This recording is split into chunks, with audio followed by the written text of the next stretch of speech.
What's up, Ahntourage? It's your man Dan here, and today we're reviewing the 2019 Razer Blade 15 Advanced model with the RTX 2080 MaxQ.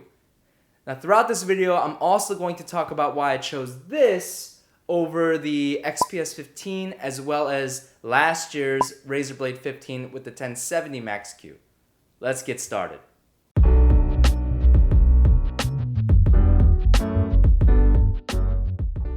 Pro tip, these devices are crazy expensive, but did you know that Microsoft offers a 10% discount on all their laptops, including this bad boy right here, for students. So get yourself to your nearest college campus and start begging.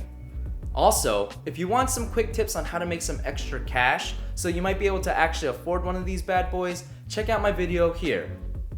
So starting from the outside, guys, this thing screams quality. Just to give you guys a sense of how amazing it looks, I have had this thing open on my desk at work and people come by and they say, oh my god, that is a nice laptop. I mean, it is sleek, it is handsome, it is modern, it is a great looking machine. Except for that Razer logo, which kind of kills it for me. It's bright, it's neon green, it can light up, which makes things worse, but thankfully you can turn that off. Now, as you guys can see, I've covered mine with the D-brand skin. This is their newest one and it is gorgeous. I forget the name of it, but it does two things. It covers up that hideous logo and it's very functional. The aluminum on this thing, while gorgeous, can be very slippery. So if you have sweaty hands from a long gaming session or something, there's a chance that it might slip out of your hands and you drop it. So you might want to consider putting a skin on it or getting some kind of case for it to add a little bit of grip. One thing I find kind of odd is that Razer did not implement a quick way to determine whether your laptop is charging when the lid is closed.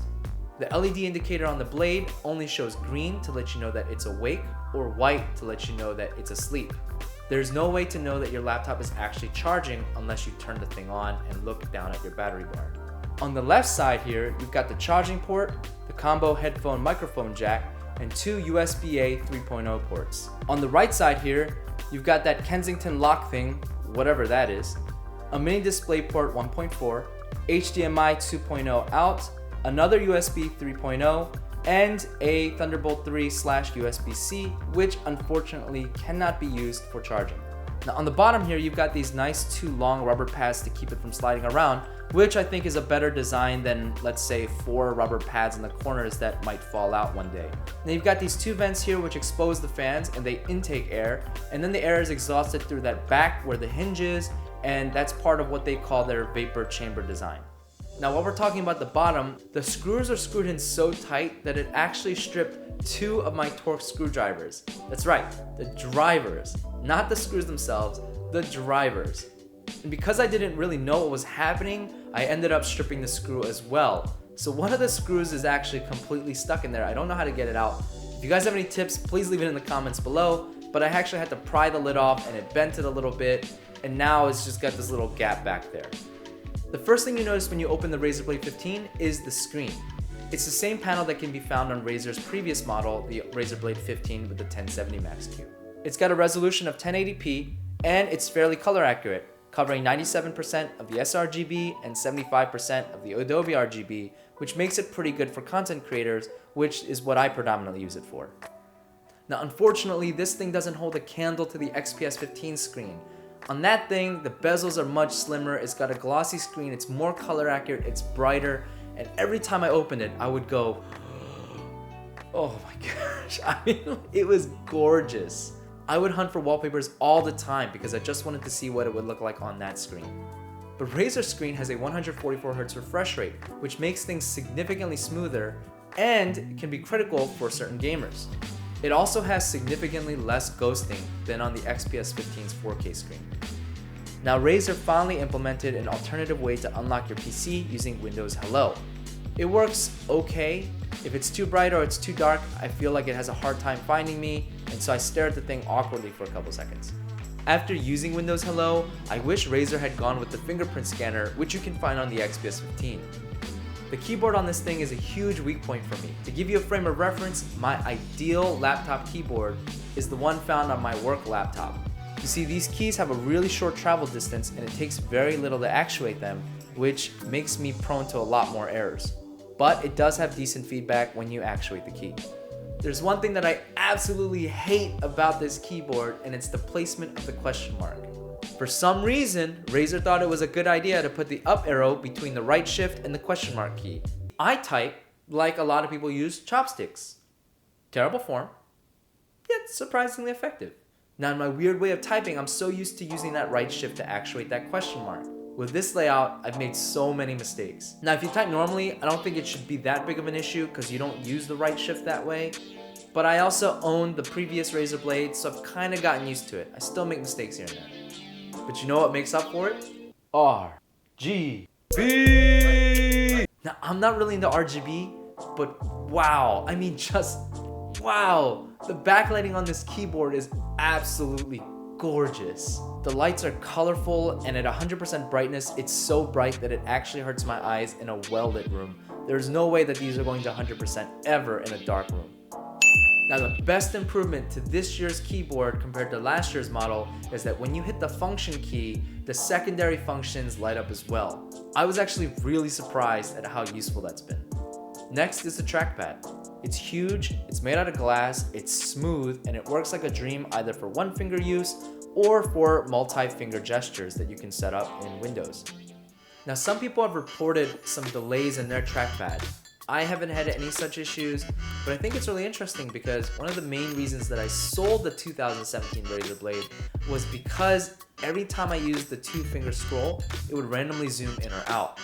I switched it out 2 times and all 3 of my laptops did the exact same thing.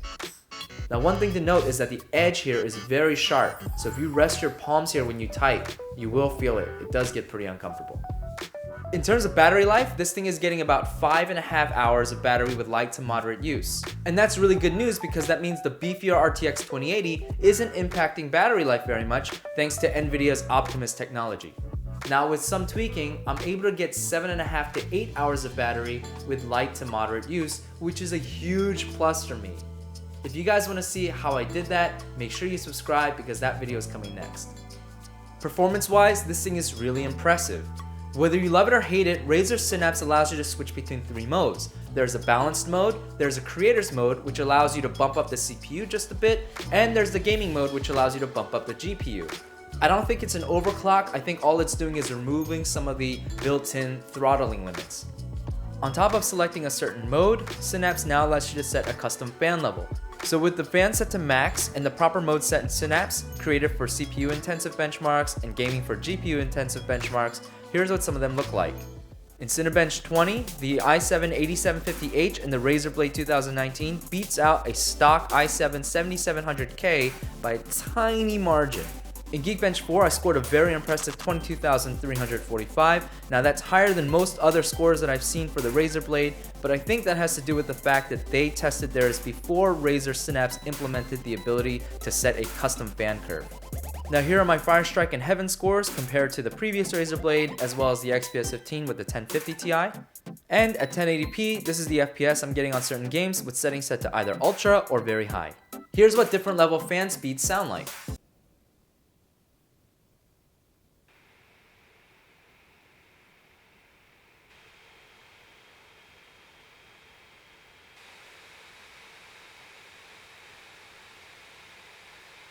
In my testing, with the fan set to max, my CPU never got above 89 degrees Celsius and my GPU never got above 66 degrees Celsius. Now something to keep in mind is that I did undervolt my laptop just a little bit. I think the speakers on this thing are really solid.